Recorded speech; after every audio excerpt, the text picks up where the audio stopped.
ضرورت مند ہے، بیوہ اور یتیم ہے، اس کا خیال نہیں کرتا، اپنوں کے حقوق ادا کیے بغیر بار بار حج کو جا رہا ہے، تو یہ اتنی افضل اور بہتر بات نہیں ہوتی۔ کوشش یہ کریں کہ اپنوں کے حقوق برابر ادا کرے پھر حج کرے۔ نفلی حج کی بات میں عرض کر رہا ہوں، حضرت سلیمان بن ربیع رحمۃ اللہ علیہ نے اپنا فرض حج ادا کیا تھا،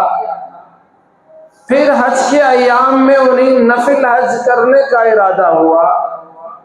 وہ کوفہ میں آئے، حج کو جانے کے ارادے سے آئے تھے۔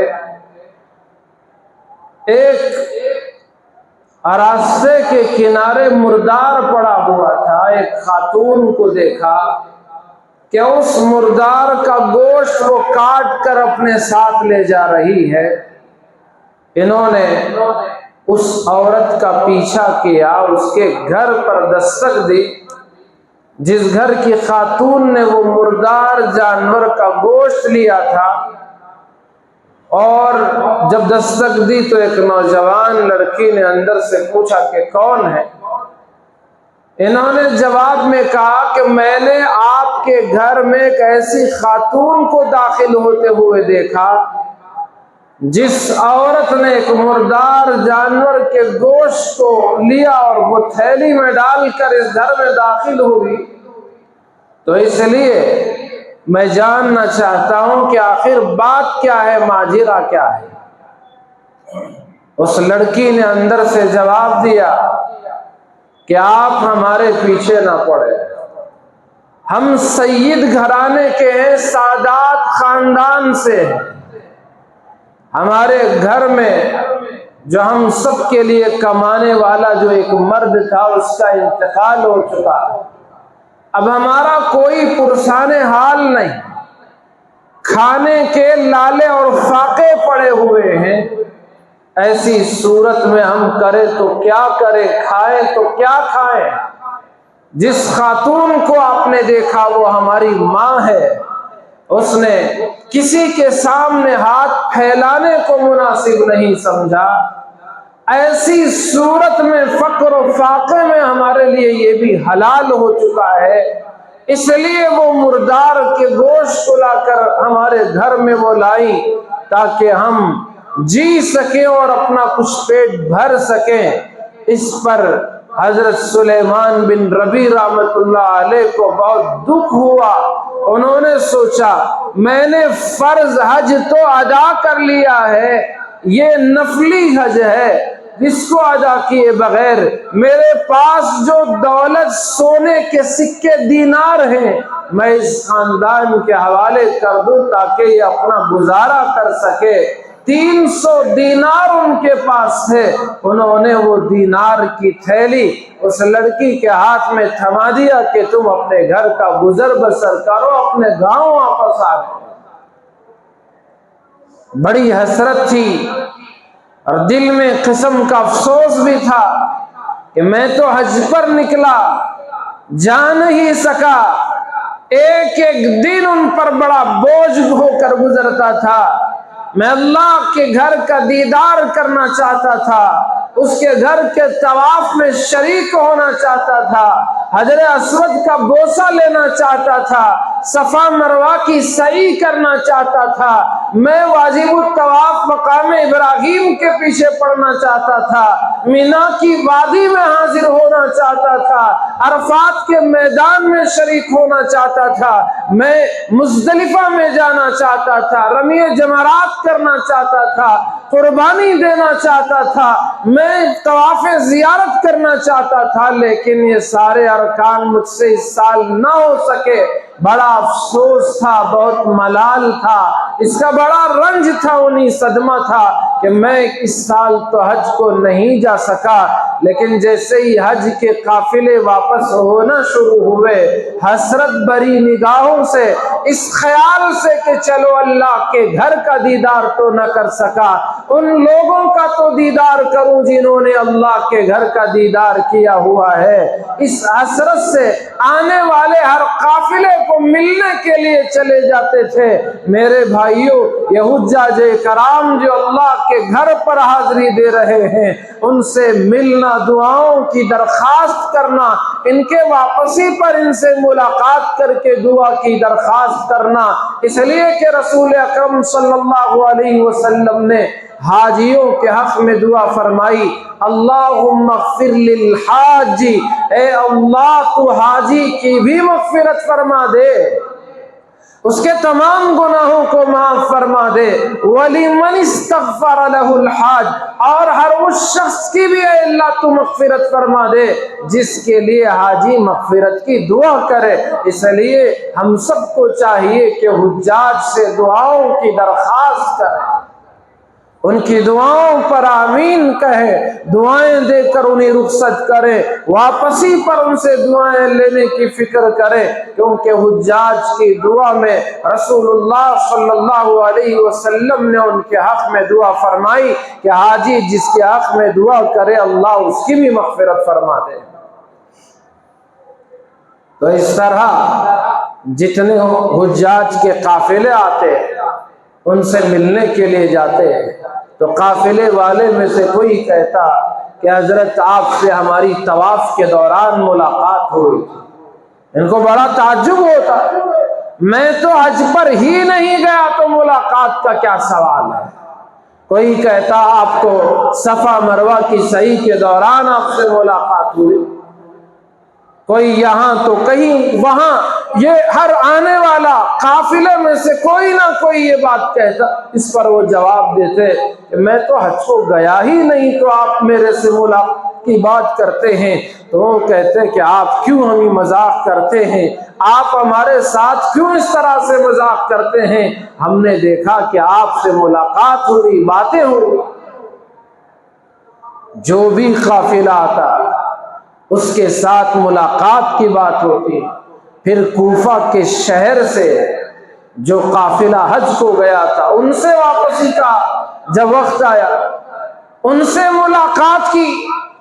اور اس قافلے میں رہنے والے لوگوں نے بھی کہا کہ آپ سے ہماری ملاقات کسی کی عرفات میں ہوئی، کسی کی مینا میں ہوئی، کسی کی مزدلفہ میں ہوئی، کسی کی کنکریاں مارتے ہوئے آپ سے ملاقات ہوئی۔ یہ تعجب میں پڑ گئے کہ آخر بات کیا ہے کہ ہر آنے والا قافلہ مجھ سے ملاقات کی بات کر رہا ہے، حالانکہ میں حج پر تو نہیں گیا ہوا تھا، میں تو اس سال یہی رہا، جا نہیں سکا، لیکن یہ لوگ ہیں کہ مجھ سے ملاقات کی بات کرتے ہیں۔ ایک صاحب نے تو ایک تھیلا حضرت کے حوالے کیا، کہا کہ آپ نے وہاں پر مجھے یہ تھیلا دیا تھا کہ مجھے پھر سے لوٹا دینا، لیکن دوبارہ آپ کی مجھے مکے اور مینا عرفات میں ملاقات نہ ہوگی، اس لیے میں آپ کی امانت اب آپ کے حوالے کر رہا ہوں، آپ کے سپرد کر رہا ہوں۔ تو اس پر ان کو اور تعجب ہوا کہ آخر یہ ماجرا کیا ہے، ہر آدمی مجھ سے ملنے والا،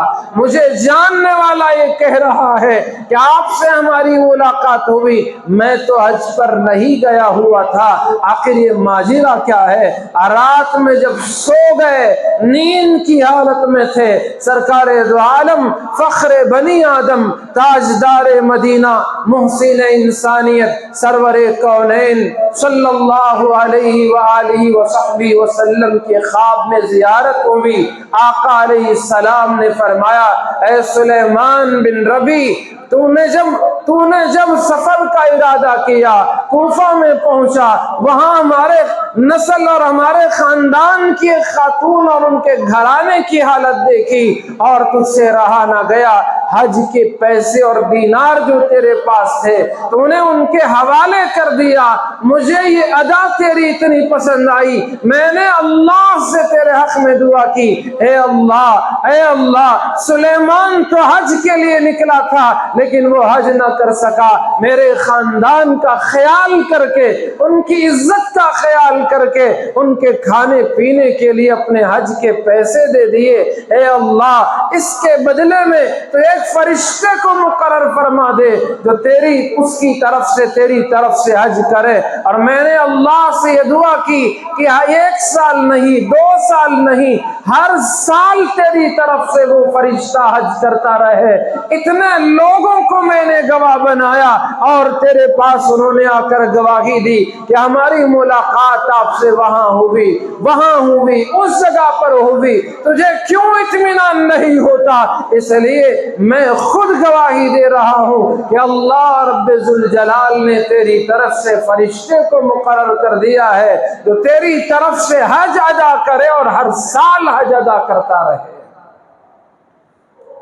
تو اس لیے جو لوگ اپنے خاندان میں، اپنے محلے میں اور اپنوں میں ضرورت مند لوگوں کو دیکھے، ان کی ضرورت کو پورا کرنے کی فکر کرے،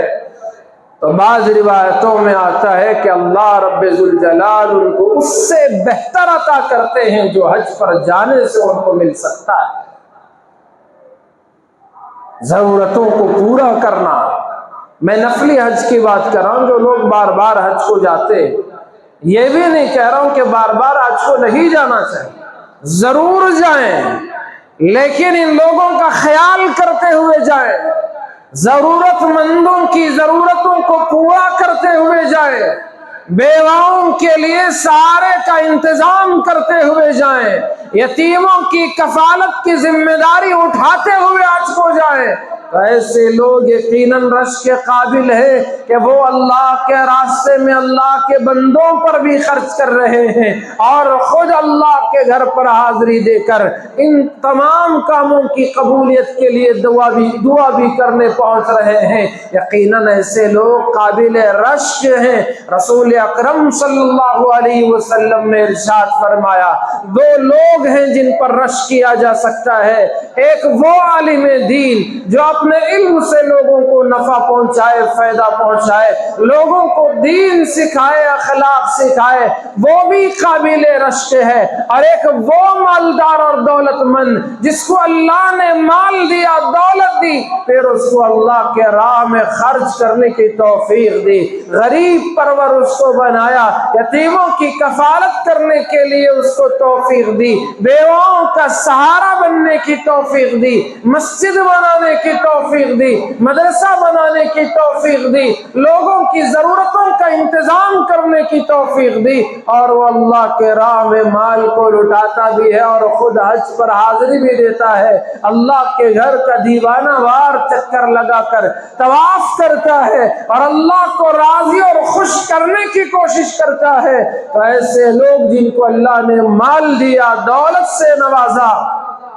اور وہ اللہ کے راستے میں خرچ کرتے ہیں، تو یہ قابل رشک ہے، ایسے لوگوں پر رشک کرنا چاہیے۔ اللہ کے حبیب صلی اللہ علیہ وسلم نے ان پر رشک کرنے کا گویا کہ اجازت اور گنجائش مرحمت فرمائی۔ یہ ایسے نیک اور پاکیزہ بہترین ہستیاں ہیں جن کو اللہ تبارک و تعالیٰ نے دیے ہوئے مال کو اس کے راستے میں خرچ کرنے کی توفیق دی ہو۔ تو خوش نصیب ہیں وہ حضرات جن کو اللہ پاک نے اس سال حج پر آنے کے، حاضر ہونے کی توفیق عطا فرمائے، جن کو اللہ نے دولت دی، صحت دی، وقت دیا، فارغ ہیں اور وہ کسی بھی طرح سے حج کو جانے آنے کا سامان اور مال و دولت رکھتے ہیں اور صحت بھی ان کے پاس ہے، ایسے لوگوں پر اللہ رب ذوالجلال کے لیے حج کرنا فرض ہے، وہ کبھی تاخیر نہیں کر سکتے، ان کے لیے اجازت نہیں کہ وہ ایسے ہی آرام سے رہیں اور دوسرے کاموں میں رہے۔ اور اللہ کے بندو، اللہ رب ذوالجلال نے روئے زمین پر اپنا گھر بنایا ہے، اور کون سا ایسا مسلمان ہوگا جس کو وہاں تک جانے کی سہولت میسر ہو، وہاں تک جانے جانے کے لیے پیسہ اس کے پاس موجود ہو اور پھر وہ اللہ کے گھر پر حاضری نہ دے؟ اور کون سا نبی کا ایسا غلام اور امتی ہوگا جس کو اس کے آقا کے دربار میں پہنچنے کے لیے پیسہ موجود ہو، صحت موجود ہو، طاقت موجود ہو، اور وہ کیسا ایسا امتی اور غلام ہوگا اتنی سہولت کے باوجود اپنے محبوب کے در پر حاضری نہ دے اور اس کے لیے ٹال مٹول کرتا رہے اور اس کے لیے انتظار کرے کہ یہ گھڑی ہو جائے،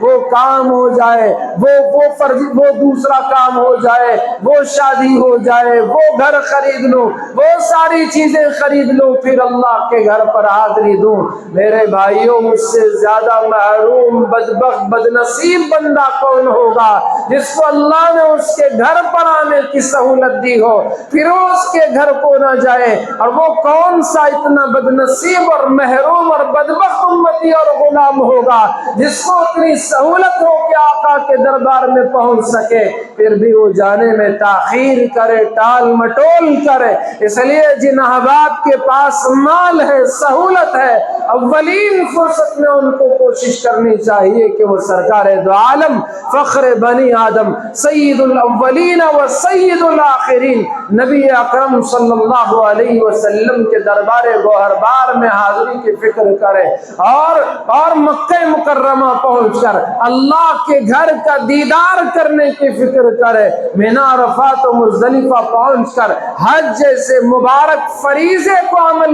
انجام دینے کی فکر کرے۔ یہ وہ ایسا حج، ایسا عمل ہے، رسول اللہ صلی اللہ علیہ وسلم نے ارشاد فرمایا جیسے اسلام سے پہلے کے گناہ اسلام کی برکت سے معاف ہو جاتے ہیں، ہجرت سے پہلے کیے ہوئے گناہ ہجرت کی برکت سے اللہ معاف کر دیتا ہے، اسی طرح سے حج سے پہلے بندہ اور بندی سے جو گناہ سرزد ہوتے ہیں، جو نافرمانیاں ہو جاتی ہیں، جو حکم عدولیاں ہو جاتی ہیں، جو طغیانی اور سرکشی ہوتی ہے، اللہ رب ذوالجلال حج کی برکت سے ان تمام گناہوں کو معاف کر دیتے ہیں، اور حاجی بخشے بخشائے گناہوں سے پاک ہو کر ایسے لوٹتا ہے جیسے ابھی اس کی ماں نے اسے جنم دیا ہو، اور جیسے اس معصوم سے بچے پر کوئی گناہ نہیں ہوتا، اس کے اعمال نامے میں فرشتوں نے کوئی غلطی اور برائی اور گناہ اور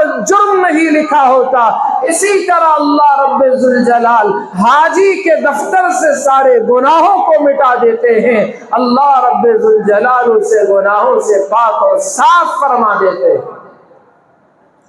تو اس لیے اولین ساعتوں میں، فرصتوں میں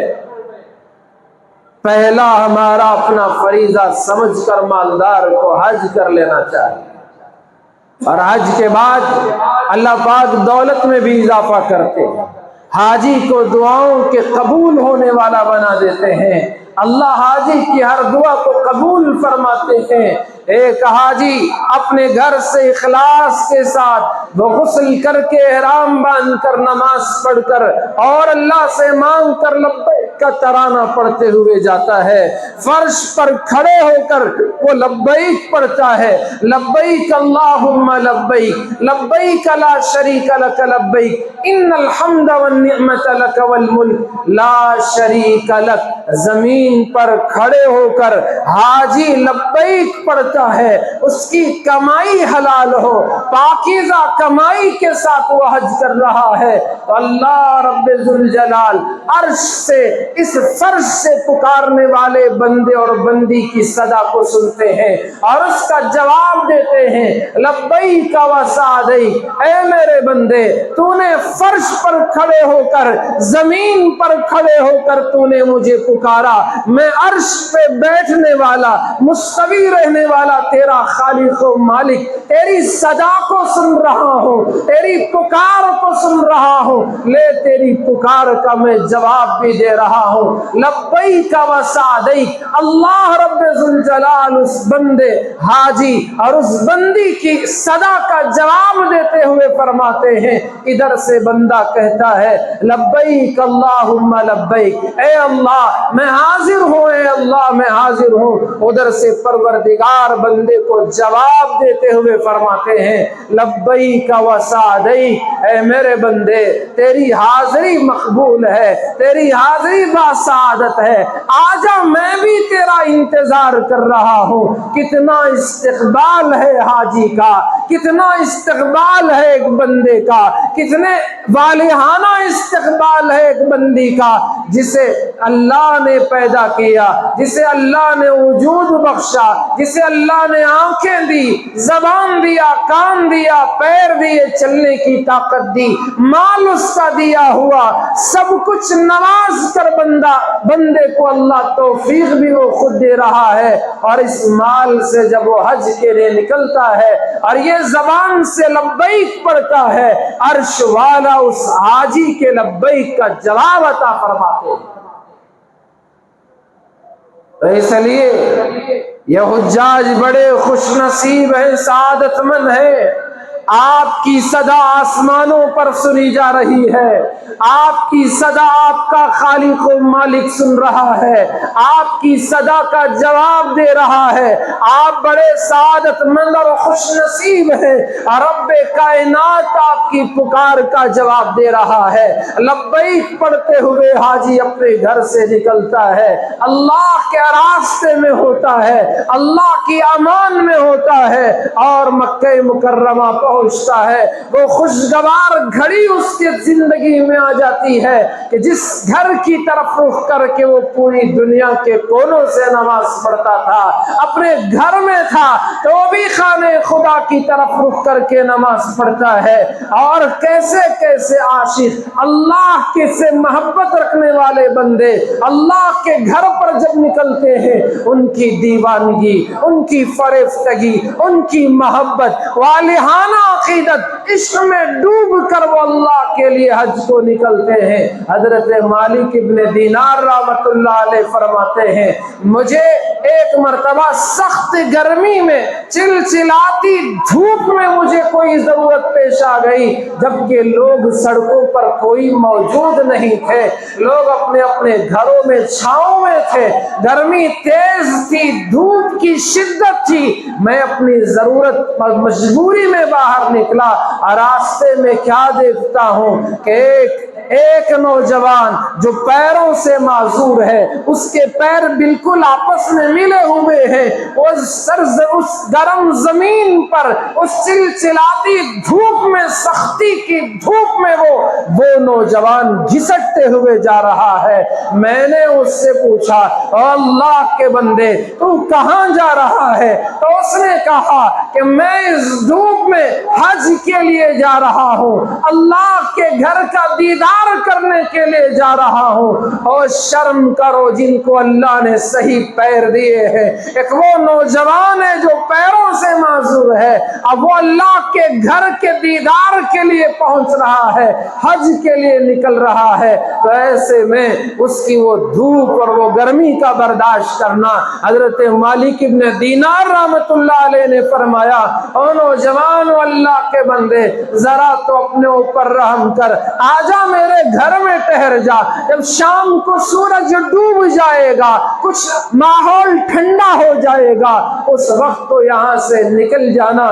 تو اس نوجوان نے جواب دیا، حضرت آپ کی بات تو ٹھیک ہے، میں آرام کر کے شام کو جا سکتا ہوں، لیکن آپ مجھے دیکھ رہے ہیں کہ میں پیروں کا معذور ہوں، لوگ تو چل کر جلدی جا سکتے ہیں، وہ دن میں رک جائیں، صرف رات میں سفر کریں تو اپنی منزل کو پہنچ سکتے ہیں، لیکن پیروں سے میں معذور ہوں، میں بھی اگر دن میں آرام کر لوں اور صرف رات میں سفر کروں تو پھر میرے لیے مکہ مکرمہ پہنچنا دشوار ہو جائے گا، حج کے ایام نکل جائیں گے، میں بعد میں اگر وہاں جاؤں تو میرے جانے سے حج ادا نہیں ہو سکتا، اس لیے حضرت میں دن میں بھی چل رہا ہوں، رات میں بھی میں گھسٹ کر اللہ کے گھر کی طرف رواں دوا ہوں، میں رک نہیں رہا ہوں، کہیں اس ڈر سے کہ کہیں ایسا نہ ہو کہ حج کے ایام نکل جائیں اور مجھے پہنچنے میں، رب کے دربار میں پہنچنے میں تاخیر ہو جائے۔ کیا وہ جذبہ اور کیا وہ عشق و محبت، کیا وہ اللہ سے والہانہ عشق، اور کیسا ان کا حج۔ حضرت مالک دینار سمجھ گئے کہ یہ تو بڑا عاشق ہے، عشق میں ڈوب کر حج کر رہا ہے، یہ تو اللہ کا دیوانہ ہے، اللہ کی محبت میں سرشار ہے۔ اور اللہ کے بندو، خدا مجھے آپ کو معاف کرے، آج ہماری حالت اور نوبت یہ ہو چکی ہے کہ ہم اللہ کے گھر میں دو گانا نماز پڑھنے کے لیے نہیں پہنچ پاتے، اللہ کے گھر میں حاضر ہو کر دو سجدے ہم سے ادا نہیں ہوتے۔ آج ہماری اللہ سے محبت کا یہ حال ہے۔ وہ نوجوان پیروں سے معذور حج کے لیے نکل رہا ہے تو اللہ کی محبت و عقیدت میں ڈوب کر نکل رہا ہے۔ قربان ہو جائیں ہم اور ہمارے ماں باپ اس کی محبت پر قربان ہو جائیں جس نے ایسی محبت کے ساتھ اللہ کے گھر کا حج کیا تھا، طواف کیا تھا۔ تو حضرت سمجھ گئے، کہنے لگے کہ جب چلو ٹھیک ہے، تم ایسا کر ہی رہے ہو، تم دن رات سفر کر رہے ہو، ایک کام کرو، تم کوئی سواری لے لو، میں انتظام کر دوں اور تم سواری پر بیٹھ کر حج کر لینا، سہولت ہے تو اس سے فائدہ اٹھاؤ۔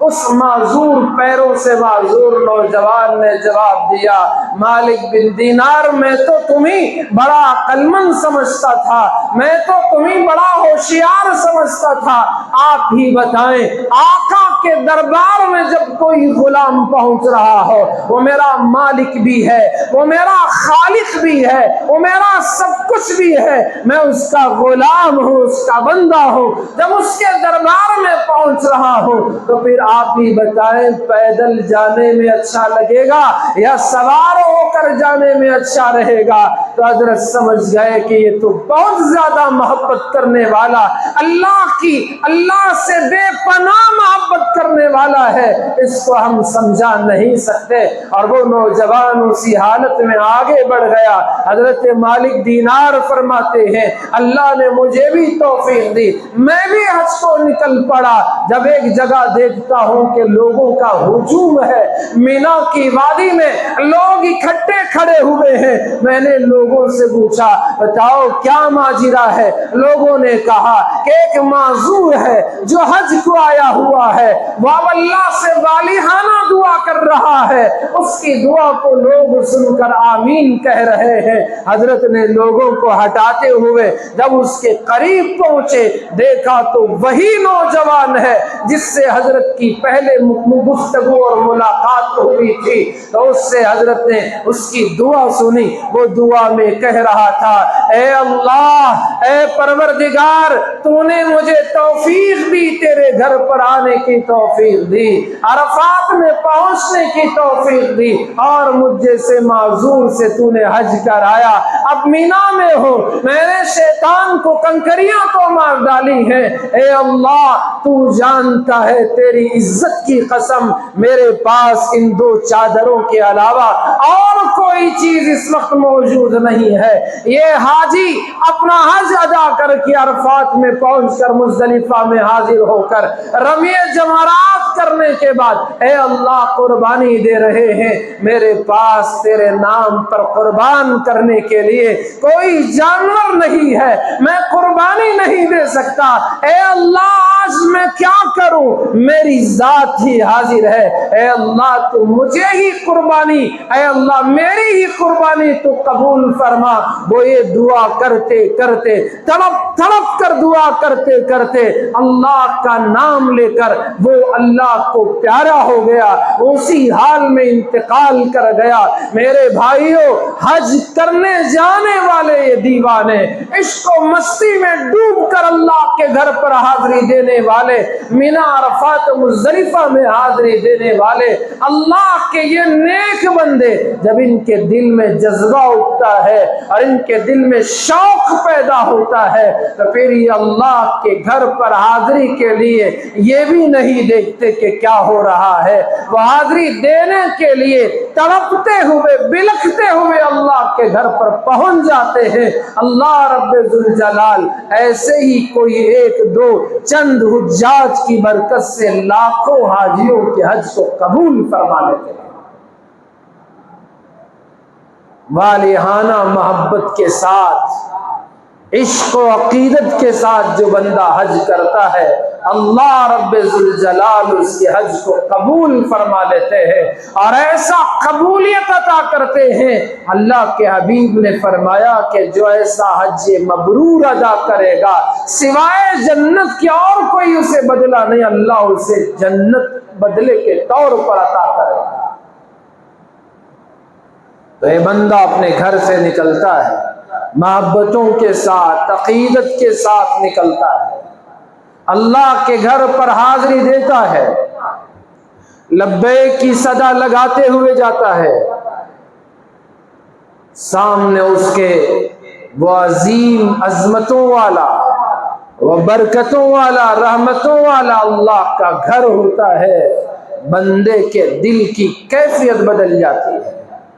اسے خیال آتا ہے جس گھر کی طرف روزانہ دن میں 5 مرتبہ رک کر کے نماز ادا کرتا تھا، آج وہ خانہ خدا میری آنکھوں کے سامنے ہے، وہ اللہ کا گھر جسے سہارا لے کر رسول اکرم صلی اللہ علیہ وسلم بیٹھا کرتے تھے، وہ اللہ کا گھر جہاں سے رسول اللہ معراج کے لیے آسمانوں پر تشریف لے گئے تھے، وہ اللہ کا گھر جسے حضرت ابراہیم اور اسماعیل علیہ السلام نے تعمیر کیا تھا، یہ وہ اللہ کا گھر ہے جس پر روزانہ 120 رحمتیں اللہ کی خصوصی رحمتیں نازل ہوتی ہیں، وہ اللہ کا گھر جسے دیکھنے کے لیے تمام انبیاء کرام، اولیاء اعظام سب یہاں پہنچا کرتے تھے اور پوری محبت و عقیدت کے ساتھ کبھی اس گھر کو چومتے تھے، کبھی اس گھر کا طواف کرتے تھے، کبھی ملتزم سے چمٹ کر اللہ کے حضور گڑ گڑا کر دعا مانگتے تھے، کبھی حجر اسود کا بوسہ لے کر اللہ سے دعا کرتے تھے۔ یہ بندہ اس گھر کے سامنے کھڑا ہے، اس وقت بندہ جو دعا مانگے گا اللہ اس کی دعاؤں کو قبول فرما لے گا۔ تو یہ حاجی کے لیے کتنی سعادت کی بات ہے، کیا خوش نصیبی، کیسی اس کی قسمت کہ اللہ نے اسے اپنے گھر پر، اس کے گھر کے سامنے کھڑے ہونے کی توفیق دی، جی بھر کے اس گھر کو دیکھنے کی توفیق دی جس گھر پر تمام انبیاء کی نظریں پڑی، صحابہ کرام جس کے دیوانے ہو۔ ہجرت کے موقع پر جب مکے والوں نے آپ کو تنگ کیا، آقا علیہ السلام مکہ چھوڑ کر جا رہے ہیں، بار بار اس گھر کی طرف رخ کرتے ہیں، مکے کی طرف مڑ مڑ کے آہوزاری کے ساتھ آنسوں بہاتے ہوئے فریاد کرتے ہیں، اے مکہ میں تجھے ہرگز نہیں چھوڑتا اگر میری قوم نے مجھے تنگ نہ کیا ہوتا۔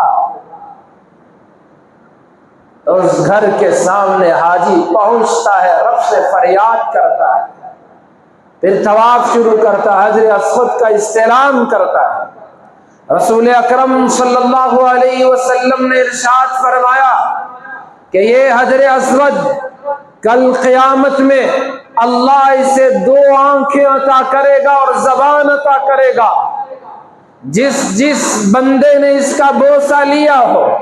جس نے بھی اس کا استعلام کیا ہو، کل اللہ سے یہ سفارش کرے گا، اے اللہ اس بندے نے میرا استعلام کیا تھا، میرا بوسہ لیا تھا، اس کی مغفرت فرما۔ یہ حجر اسود رسول اللہ نے ارشاد فرمایا گویا یہ اللہ کا داہنا ہاتھ ہے، جو بندہ اسے چھوتا ہے، بوسہ لیتا ہے، یا دور سے ہی استلام کرتا ہے گویا اس نے اللہ کے دست مبارک کو اس نے چھویا ہے، اس کا بوسہ لیا ہے۔ یہ حجر اسود یمین اللہ ہے، اللہ کا داہنا ہاتھ ہے۔ کتنے خوش نصیب ہیں حجاج جن کو اللہ رب ذوالجلال یہ مبارک موقع عطا کر رہا ہے، وہاں پہنچ کر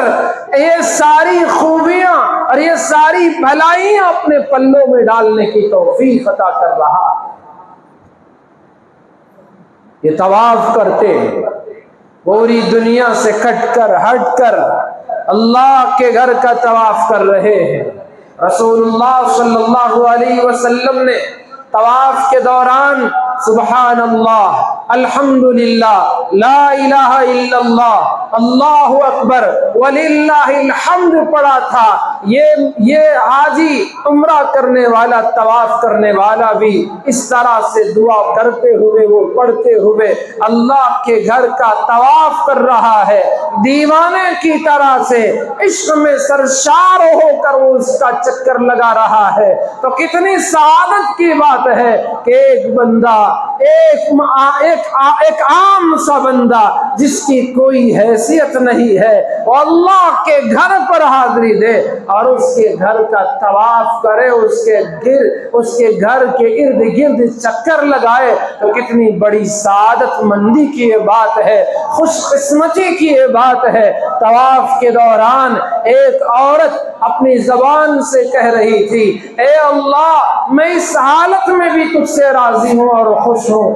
بار بار یہ کہہ رہی تھی۔ کسی پوچھنے والے نے پوچھا کہ او اللہ کی بندی تجھے کیا ہوا ہے کہ تو چیخ چیخ کر کہہ رہی ہے کہ اس حال میں بھی میں تجھ سے راضی ہوں، اس حال میں بھی میں تجھ سے خوش ہوں، تجھے تو اللہ نے اپنے گھر پر آنے کی توفیق دی ہے، تو ایسی اللہ کی طرف سے توفیق ملی ہو، پھر تو یہ بات کیا کہہ رہی ہے کہ اس حالت میں بھی میں تجھ سے راضی ہوں، اس حال پر بھی میں تجھ سے خوش ہوں، کیا ماجرا ہے؟ تو اس عورت نے کہا مجھے پہلے طواف مکمل کر لینے دیں، پھر میں اپنا واقعہ بیان کروں گی۔ طواف مکمل ہوا تو پھر اس خاتون نے اپنا واقعہ بیان کیا، میں تنور میں روٹیاں بنا رہی تھی، سامنے میرا چھوٹا دودھ پیتا بچہ موجود تھا، اتنے میں مجھے اندر کمرے سے آواز آئی کہ ایک قسم کے شور اور ہنگامے کی آواز آئی۔ میں اندر کمرے میں جو داخل ہوئی، کیا دیکھتی ہوں کہ میرا بڑا بیٹا، اس نے دوسرے بیٹے کا گلا کاٹ دیا ہے۔ اصل میں چند دن پہلے میرے شوہر نے ایک بکری ذبح کی تھی، یہ دونوں کھیلتے ہوئے بڑے بیٹے نے چھوٹے سے کہا کہ دیکھو ابا نے کیسے بکری کو ذبح کیا تھا، وہ چھری تیز تھی، اس نادان کو پتہ نہیں چلا، اس نے اس کے گلے پہ جو چھری چلائی تو چھری چل گئی اور وہ کٹ گیا۔ وہ شور اور ہنگامہ تھا، بچے کا انتقال ہو چکا تھا۔ میں نے اسے اٹھا کر ایک جگہ اس کو لٹایا اور دیکھا کہ بڑا بیٹا غائب ہے، پتہ نہیں وہ کہاں گیا ہے۔ میں اسے کمروں میں تلاش کرتے ہوئے اس تنور کے پیچھے میں نے اسے جب دیکھا تو اس کی لاش پڑی ہوئی تھی، وہ چھپ کے ڈر کے مارے وہ چھپ گیا تھا، تو وہاں پر ایک زہریلا سانپ تھا، اس سانپ نے اسے ڈسا تو اس کی وجہ سے وہ وہاں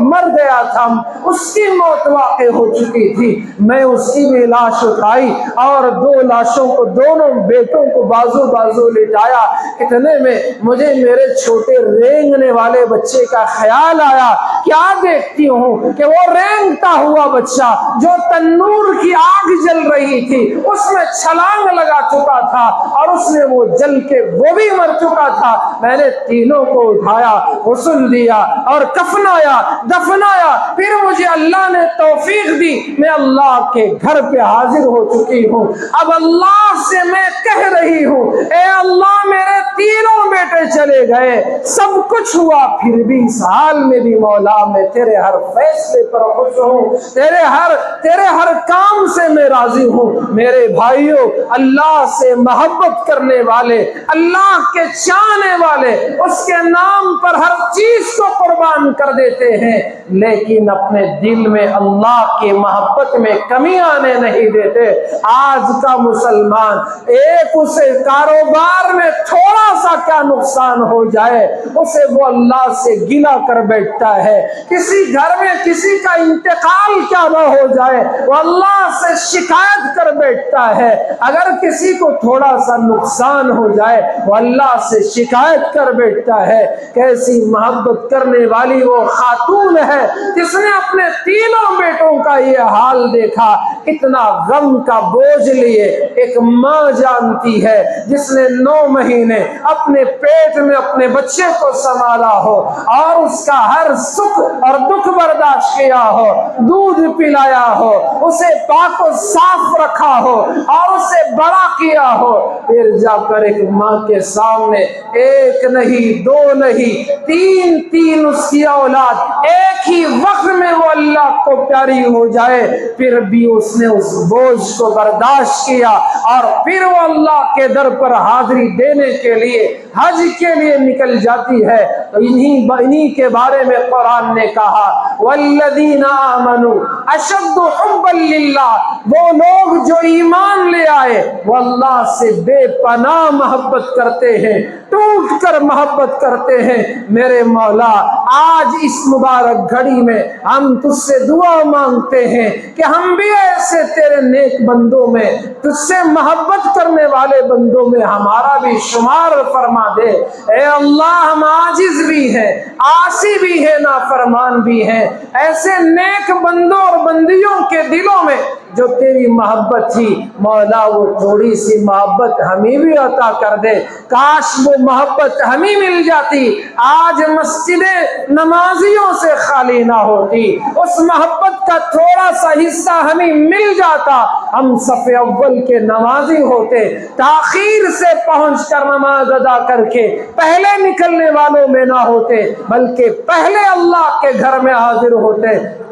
اور سب سے آخر میں اللہ کے گھر سے نکلتے، اپنی محبت کا اللہ سے اظہار کرتے، کبھی ہاتھ اٹھا کر اپنی پوری دنیا کو اپنے پیٹھ کے پیچھے ڈھکیل کر کہتے اے اللہ، میں نے اپنی دنیا کو اپنے پیٹھ پیچھے ڈال دیا ہے، اور اللہ کے سامنے اپنا چہرہ کر کے کہتے اے اللہ، بس سامنے تو ہے اور میں ہوں، ہمارے درمیان کوئی نہیں ہے، اور پھر اپنے ہاتھوں کو باندھ لیتے اور اظہار کرتے اے اللہ، میں تیرا نوکر ہوں، میں تیرا غلام ہوں، تیرا بندہ ہوں، اے اللہ میں تیری بندگی کے علاوہ کسی اور کی تابعداری نہیں کروں گا، اے رحمان میں اب تیرا ہوں، شیطان کے راستے پر نہیں چلوں گا، اور اس کے سامنے جھکتے اور رکوع میں چلے جاتے، اظہار کرتے اے اللہ، سب کچھ تو نے دیا، باوجود اس کے میں آپ کے سامنے جھک چکا ہوں، اے اللہ میں رکوع کی حالت میں ہوں،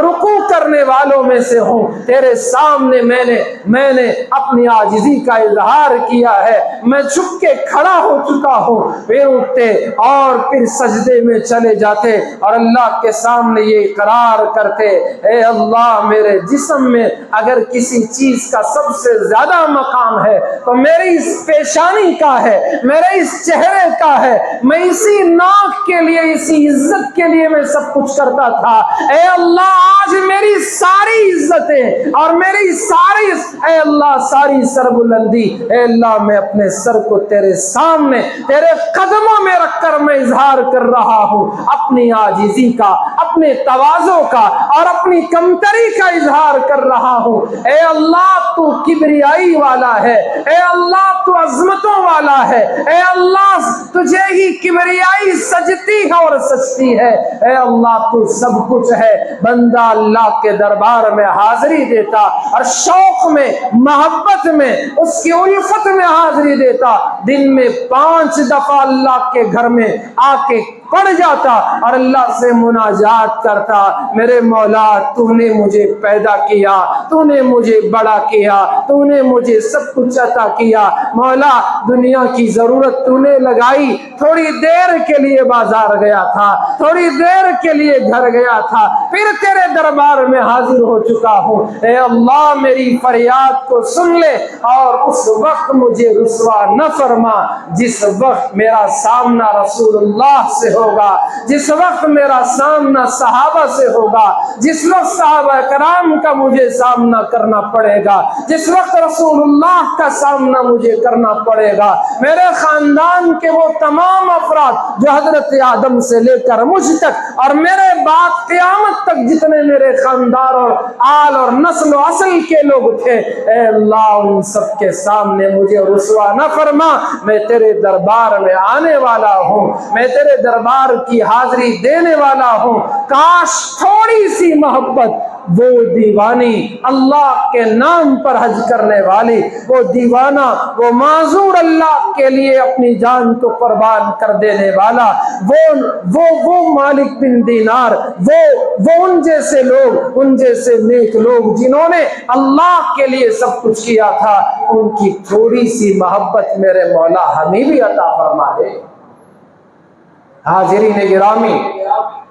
یہ حاجی طواف کرتا ہے، حجر اسود کا استلام کرتا ہے، حدیث میں آیا ایک ایک قدم پر اللہ 10 نیکیاں لکھتے ہیں، 10 گناہ معاف فرماتے ہیں، 10 درجات کو بلند کرتے ہیں، اور یہ طواف کر کے استلام کر کے وہ مقام ابراہیم کے پیچھے مسجد میں 2 رکعت نماز پڑھتا ہے،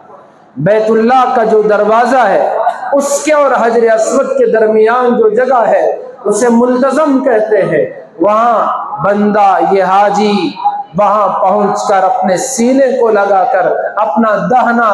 گال اس اللہ کے گھر کے اس دیوار کو لگا کر اللہ سے فریاد کرتا ہے، اللہ رب ذوالجلال اس کی دعاؤں کو قبول فرماتے۔ تو اس طرح یہ حجاج حج کو جانے والے خوش نصیب ہیں، سعادت مند ہیں۔ مالداروں کو بھی چاہیے، ہر مالدار کو جس کو اللہ نے سہولت دی وہ کوشش کرے کہ اللہ کے در پر حاضری دے دے، حج کا فریضہ